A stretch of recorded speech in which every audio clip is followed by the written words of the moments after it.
le Messie se comportait lorsqu'il était avec ses disciples, lorsqu'il était simplement sur cette terre et qu'il priait. Et vous avez constaté évidemment que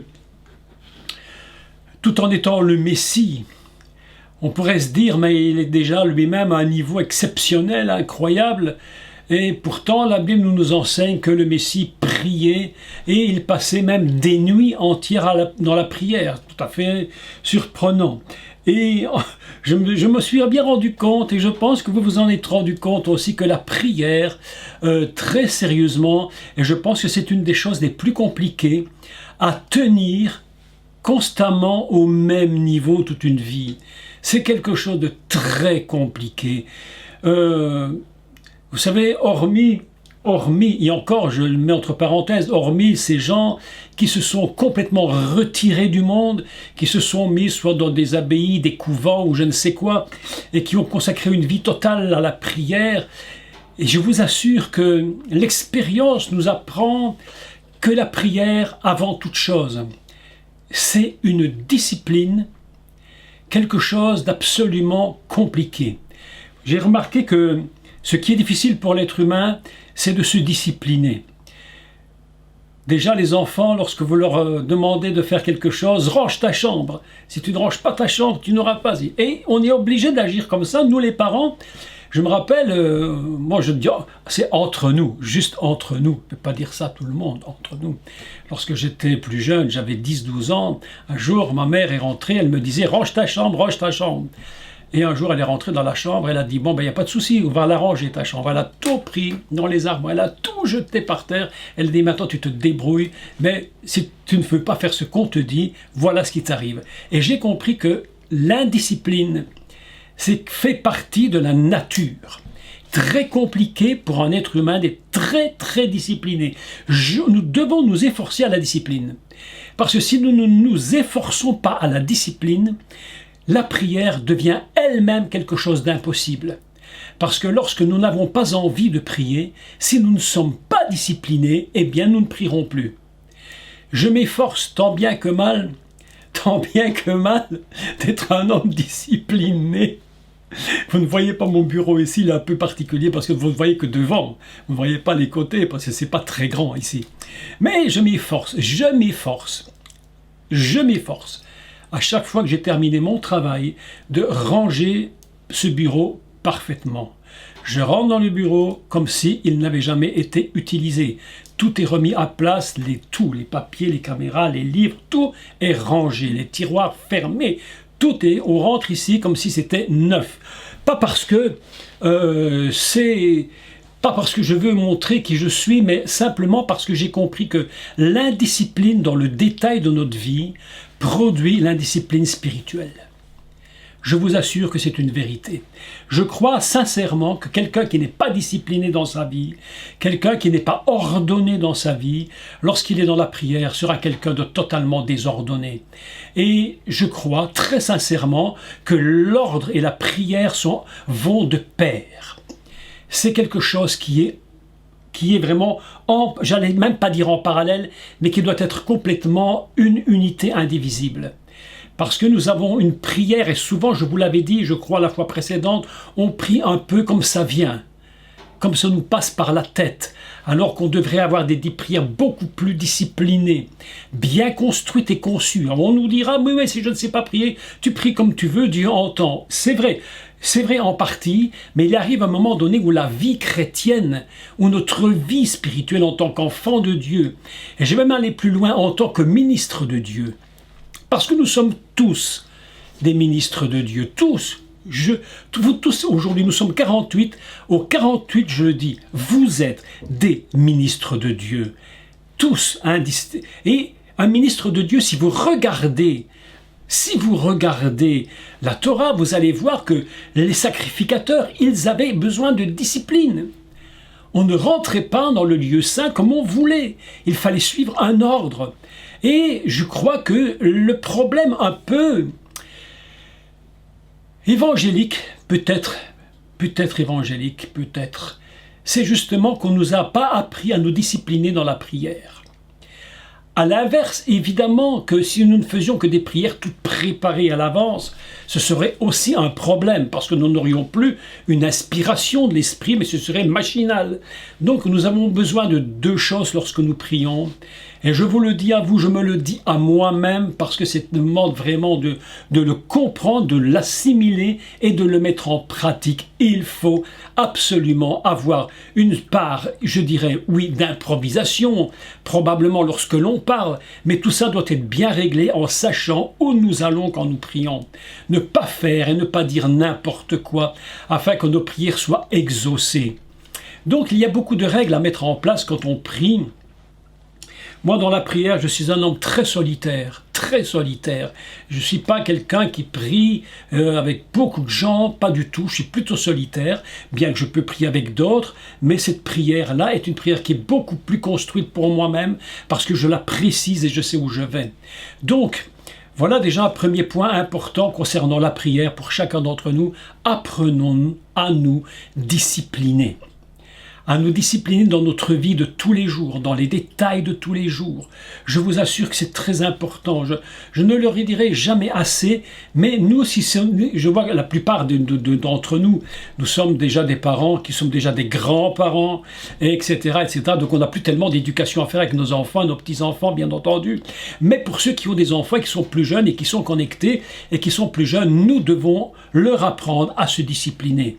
Parce que s'ils ne voient pas de nous-mêmes ce que nous sommes, comment eux vont reproduire ce que nous sommes? Et même la prière, si nos parents, nos enfants, pardon, nous voient prier, eux-mêmes apprendront comment on prie. Ils apprendront comment les parents fonctionnent. Si les parents ne prient jamais, si les parents ne lisent jamais la Bible, les enfants reproduiront la même chose. Donc la prière, ce n'est pas une improvisation. La prière, c'est vraiment... je vais dire un mot un peu fort, mais c'est peut-être pas un bon mot, mais c'est quasiment un job. Voilà, c'est quasiment un boulot, quoi, où nous avons besoin d'apprendre à faire ce travail. Ça s'apprend. On apprend à prier de la même manière qu'on peut apprendre à prêcher. Tout à l'heure, je parlais avec un de mes amis au téléphone et puis nous parlions un pasteur, un de mes amis pasteurs qui me disait, tu sais, il me dit, écoute, viens chez nous à l'église, prêche dimanche et encore la semaine d'après, le mercredi, viens chez nous, ok. Et puis nous papotions ensemble, il me dit, mais tu sais, qu'il dit, moi j'ai beaucoup d'années dans le ministère, il me dit, et en fait j'enseigne, mais par technique, on peut enseigner par technique. Parce qu'on a l'habitude d'enseigner, on n'est plus des gens timides devant l'auditoire, on peut prêcher. Mais il me dit, le problème, c'est que parfois nous sommes tellement dans la technique que nous oublions la communion avec Dieu. Et en finalité, lorsque nous parlons, nous prions, nous prêchons, nous avons besoin de la communion pour que quelque chose passe. Et nous sommes tous au même niveau.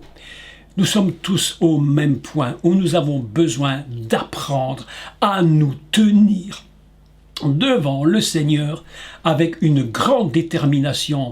Ça, c'est la première chose que je voulais vous dire. Discipliner, discipliner, discipliner, discipliner. Parfois, nous n'avons pas envie, mais nous sommes obligés. Est-ce que je dis la vérité?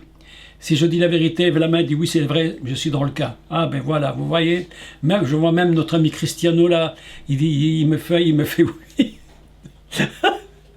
Je vous assure que nous sommes tous à un même niveau et nous avons besoin d'apprendre cela. Je me force. Vous devez vous habituer à cela, à vous dire comment je vis. Première chose, comment je vis dans ma maison. Qu'est-ce que je suis dans ma maison? Qu'est-ce que je représente dans ma maison? Ce que je représente dans ma maison, c'est ce que je représente devant le Seigneur. Avant de vouloir faire des grandes choses devant Dieu, faisons d'abord les petites choses chez nous. Et la chose qu'il faut faire chez nous, d'abord prions. Apprenons à prier. Donc, il y a des personnages, nous allons aujourd'hui parler de quelques personnages bibliques, quelques personnages de la Bible qui sont des hommes et des femmes de prière, pour voir un peu comment ils fonctionnaient. La première chose que je voudrais vous dire, enfin pas la première, la deuxième chose que je voudrais vous dire concernant la prière, c'est de ne jamais vous présenter devant Dieu, écoutez-moi bien, comme des ratés. Présentez-vous toujours devant Dieu comme des fils et des filles dignes. Dieu ne veut pas que vous veniez devant lui en vous traitant comme des moins que rien. C'est très important. Les chrétiens viennent devant Dieu, ils sont en train de se lamenter, ils ne savent même pas qui ils sont, et ils se présentent devant leur Père céleste. Ils s'accusent des pires choses devant Dieu, mais lorsque tu viens devant le Seigneur, mais qu'est-ce qu'il attend de toi? Toi, qu'est-ce que tu attends de lui? Toujours qu'il te bénisse, mais lui, qu'est-ce qu'il attend de toi? C'est quand il te voit s'approcher de lui, il veut que tu saches qui tu es. Il veut que tu connaisses, mais qui suis-je? Mais qui tu viens devant moi et qui es-tu? Et tu dois savoir que tu es un fils et une fille légitime. Parce que si tu ne le sais pas, ta prière sera toujours une prière misérable. Nous devons être devant lui lorsque nous sommes face au trône de façon légitime. Légitime. Je ne supporte pas ce qu'on nous a enseigné de temps à autre, pas tout le monde évidemment, pas tout le monde, mais lorsqu'on nous disait que nous étions des gens que Dieu punissait par ceci, par cela. Mais mes amis, écoutez, si nous nous présentons devant Dieu pour venir se faire taper dessus du matin au soir, mais qui sommes-nous? Mais non, nous nous présentons devant le Seigneur avec ce que nous connaissons de lui et ce qu'il dit de nous. Je suis ton fils. Je suis ta fille légitime. Tu as payé le prix pour que je sois devant toi. Tu as payé le prix. Vous imaginez le prix qu'il a payé. La prière démarre toujours lorsque nous connaissons le prix que Dieu a payé pour que nous soyons devant lui. Oui, je vous assure, si vous ne connaissez pas le prix qu'il a payé pour t'avoir à ses côtés, pour t'avoir face à lui, si tu ne sais pas le prix, ta présence est une présence misérable. Je disais l'autre jour, je ne sais plus, un de mes amis, que le Seigneur, Dieu, il nous a achetés, il nous a rachetés à la valeur, écoutez bien, à la valeur que nous méritons. Si nous n'avons pas compris ce principe, nous n'avons même pas à nous tenir devant lui. Parce que nous ne comprenons pas le prix qu'il a payé. Et le prix qu'il a payé, écoutez-moi bien, pour que tu comprennes avant de commencer la prière ce que je vais expliquer. Le prix qu'il a payé, c'est le prix que tu vaux. C'est ce que tu vaux, pas moins. Pas plus, mais pas moins. Et le prix qu'il a payé, ce n'est même pas tout l'or du ciel, ce n'est même pas l'infinité des étoiles du ciel. Il aurait pu dire, je prends toutes les étoiles et je t'achète avec le prix de toutes les étoiles du ciel. Il a dit non, cette valeur-là n'est même pas la valeur que tu mérites. C'est pourquoi lorsque tu te tiens devant le maître du monde, ne te rabaisse pas stupidement. C'est un acte absolument insensé. Il a payé le prix le plus élevé parce que ce prix le plus élevé, c'est ce que tu vaux réellement. Et ce prix, c'est le Messie. On n'achète jamais quelque chose à un prix qui est inférieur. Il faut qu'il soit égal à ce que tu es. Il a dit, j'ai vu mes fils et j'ai vu mes filles. C'est pourquoi j'ai payé le prix qu'il méritait. Et alors on se dit, mais Seigneur, mais qu'est-ce que je mérite? Tu mérites ce que Dieu dit que tu mérites. Tu vaux le prix que Dieu dit que tu vaux le prix. Et si tu n'as même pas compris ce strict minimum, comment veux-tu te présenter devant lui? Avec une prière hardie, avec une prière forte, avec une parole qui va te révéler. Dieu ne révèle pas ses secrets à des gens qui ne savent pas qui ils sont. Parce que si Dieu révélait des secrets sans savoir réellement quelle est leur nature devant Dieu, ces gens feraient n'importe quoi avec les secrets. Et Dieu dit, je ne donne pas mes secrets à n'importe qui. Il dit, je révèle mes secrets à mes prophètes, à mes serviteurs qui savent qui ils sont. Voilà une réalité absolument, mais d'une importance, mes amis, écoutez. Je ne sais pas, on peut prêcher, enseigner des milliards de choses, mais ce que je vous dis maintenant, c'est le secret de l'humanité. Le secret de l'humanité, c'est le prix que Dieu regarde lorsqu'il regarde ses enfants. Vous savez que Dieu, lorsque Dieu regarde son monde et lorsqu'il regarde l'humanité, il te regarde toi, il regarde l'humanité entière. Il les regarde avec des yeux, avec une pensée absolument extraordinaire, et il dit tous ces humains sur la terre, ce sont mes enfants. Je les veux tous comme mes enfants pour qu'ils se tiennent devant moi et qu'ensemble on fasse une grande fête familiale. Aujourd'hui, on nous a privés de la fête familiale. On est en train de nous séparer. On est en train de nous casser les relations d'amitié, de famille. Et Dieu dit, mais moi, je ne veux pas. Je veux que tous mes enfants, on fasse ensemble un grand festin, tous ensemble. Parce que c'est l'unité qui nous permet de nous trouver devant Dieu. Ça, c'est le secret de la prière. C'est le premier secret de la prière. C'est pourquoi le Messie va dire, si tu pries, mais que tu as quelque chose contre ton frère, écoutez bien la parole. Va d'abord te réconcilier. Pourquoi? Parce que c'est une réunion familiale. Mais oui. Mais vous savez ce que c'est qu'une famille quand il y a des disputes? Vous le savez. Tout le monde a eu, enfin, j'espère pas tout le monde, mais enfin bon, dans la majorité des cas, on peut tous avoir eu quelques soucis de famille, et puis ça chauffe un peu à droite à gauche, et puis on se comprend pas toujours. Bon, c'est ça aussi. Mais devant Dieu, lorsque nous nous présentons, c'est dans l'unité. Il dit, si tu as quelque chose contre ton frère, ou s'il a quelque chose contre toi, mais va te réconcilier, parce que l'unité, cette unité-là, c'est la prière. C'est ainsi que Dieu va révéler ses secrets à ses serviteurs et à ses servantes. Les gens qui n'ont aucune discipline. Mais comment veux-tu que Dieu te donne ses secrets et ses mystères alors que toi-même, tu n'es même pas capable de gérer le minimum de ta maison? Tu n'as aucun contrôle de toi-même. Tu n'as contrôle de rien. Tu fais tout et du n'importe quoi. Ta maison est laissée aller dans tout abandon. Tu nettoies une fois tous les 3 semaines et encore, tu balayes jamais en dessous du fauteuil, tu fais n'importe quoi. Et tu dis, moi je suis un chrétien, je vais prier. Dieu te dit, range ta maison et puis viens te présenter devant moi. Je vous dis la vérité, je ne vous mentirai jamais. Non, je vous dis la vérité. Parce que ça ne sert à rien aujourd'hui de faire des grandes leçons sur la prière si le minimum n'est pas compris. Non, mes amis, je vous assure, nous devons apprendre ces choses. Nous devons les apprendre. Je me lève le matin, non, je ne veux même pas vous le dire, puis je vous le dis pas, je vous le dis. Bon, je vous le dis. Tous les matins, je me lève, je m'efforce.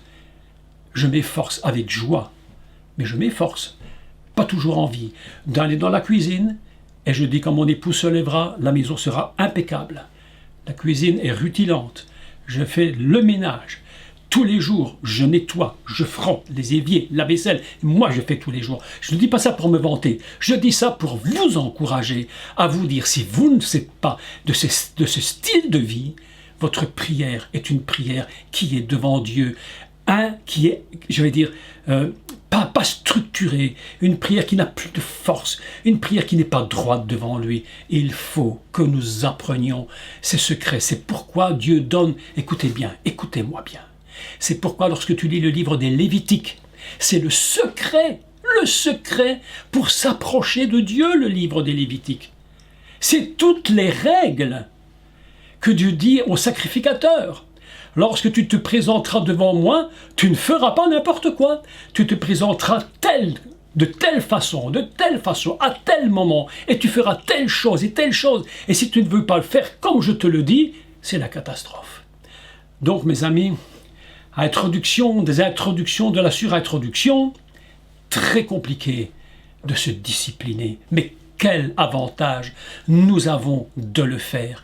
Quel avantage que notre tête soit propre, que notre pensée soit droite, que nos maisons, nos vies soient droites. Et nous nous présentons devant le Père de l'univers, notre Créateur, et nous lui disons, Père, je suis devant toi, je sais qui je suis. Regarde, sois fier de moi.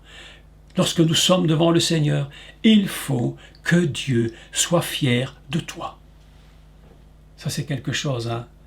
C'est quelque chose, hein. C'est magnifique. Magnifique.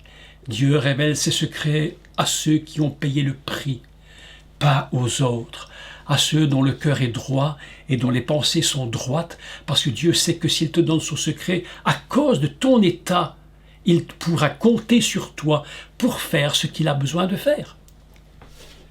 mes amis. Parlons d'un serviteur de Dieu. Un homme exceptionnel, qui a changé le monde par sa prière, par cette communion avec le Père, avec son Créateur. Parlons de qui? Parlons de celui qui s'appelle Moshe. Moshe, c'est un homme de prière, un homme qui atteint un niveau spirituel. Et Moïse, cet homme de Dieu, Moshe, est capable d'entendre Dieu lui dire « Moshe, monte ici, monte, je dois te parler ». Souvent, nous savons que Dieu veut nous parler. Je suis convaincu que vous savez que Dieu veut vous parler. Mais oui. Mais Dieu dit, il y a des petites... Je sais pas, je vais me mettre à la place de Dieu, moi c'est peut-être pas très intelligent, mais il y a des dieux que j'ai de petites choses à te dire, là, petites choses à te dire. Moi je te l'ai dit, c'est pas parce que c'est banal, mais c'est bon, tu peux l'entendre en bas, tu peux l'entendre là dans la plaine, tu peux l'entendre. Mais Dieu appelle Moïse, il dit, écoute Moïse, écoute, viens Moïse, monte sur la montagne. J'ai besoin que tu montes sur la montagne, parce qu'il y a des choses que je ne te dirai jamais en bas, que tu n'entendras que en haut. Il y a différents niveaux de prière. Il y a des prières qui sont des prières que l'on peut faire basiquement. Puis il y a cette prière où Dieu te dit « Monte ici, monte sur la montagne ». Alors tu peux monter sur la montagne. Un jour je disais, j'avais fait une petite exhortation et les gens m'écrivaient, me disaient souvent, je parle il y a déjà des années de cela, vous savez, ils me disaient nous avons des montagnes devant nous, nous avons des montagnes, il faut renverser ces montagnes, nous sommes dans les soucis. Et les montagnes, je dis à la montagne, déplace-toi, parce que c'est dire à la montagne, déplace-toi, de se déplacer, elle ne se déplace pas, là, oh là là, quel souci. Je dis, arrête de dire à la montagne de te déplacer, arrête de dire à la montagne, déplace-toi. J'ai dit, monte sur la montagne et prie sur la montagne. Et là, tu vas dominer ta montagne. C'est sur ta montagne qui ne veut pas se déplacer que Dieu te dit, viens, monte ici. Parce que lorsque tu te tiens sur le sommet de la montagne, dans la présence de Dieu, là Dieu te parle. Et il va te dire des choses que jamais tu n'auras entendues si tu restes en bas. Mais pour monter sur la montagne, il faut du courage. Il faut beaucoup de courage. C'est pas tout le monde qui veut aller sur la montagne. C'est facile de chanter le petit chant, je veux monter sur la montagne, c'est là que le rencontre Dieu. Ah oui, c'est facile à chanter. Mais lorsque Dieu te dit quitte la terre, pour un temps, quitte la terre et monte à ma rencontre. Quand je vous dis ça, j'entends le Seigneur qui me dit à moi, Jacques, est-ce que tu vas monter sur la montagne? Est-ce que vous seriez prêts à m'entendre vous dire, mes amis, je vous laisse pendant 40 jours, je ne vous verrai plus, parce que le Seigneur m'a dit, monte sur la montagne. Dans 40 jours, je reviens vers vous. Et les gens diront, mais on a payé les cours. Comment? Et tu vas nous laisser 40 jours, on a payé les cours. Je dirai, si tu veux, je te rembourserai. Mais laisse-moi monter sur la montagne. Laisse-moi voir mon Dieu. Laisse-moi, il a quelque chose à me dire, mes amis. Est-ce que Moïse va monter sur la montagne et il va recevoir 10 paroles? 10 paroles! 40 jours, 10 paroles, c'est pas beaucoup de paroles. Nous autres sur la montagne, on aimerait bien monter 40 jours et recevoir la révélation internationale de l'international que jamais personne n'a entendu sur cette terre, le big truc machin incroyable, la plus grande prophétie qu'on a jamais entendue sur cette terre. Tu vas sortir après 40 jours en disant voilà ce que Dieu m'a dit, écoutez la grande prophétie, Dieu te dit non, monte sur la montagne, j'ai un mot à te dire. J'ai un mot à te dire. Est-ce que tu es prêt à venir écouter un mot et pour que je te le dise, que tu passes 40 jours avec moi là-haut? Mes amis, je vous dis la vérité, on n'a pas compris grand-chose à toute cette histoire. On n'a pas compris grand-chose. Et je sens que Dieu m'appelle moi-même à monter vers lui, à quitter ici. Un de ces jours, je vais vous le dire, je vais vous l'annoncer. Vous n'allez plus me voir pendant 15 jours, 3 semaines.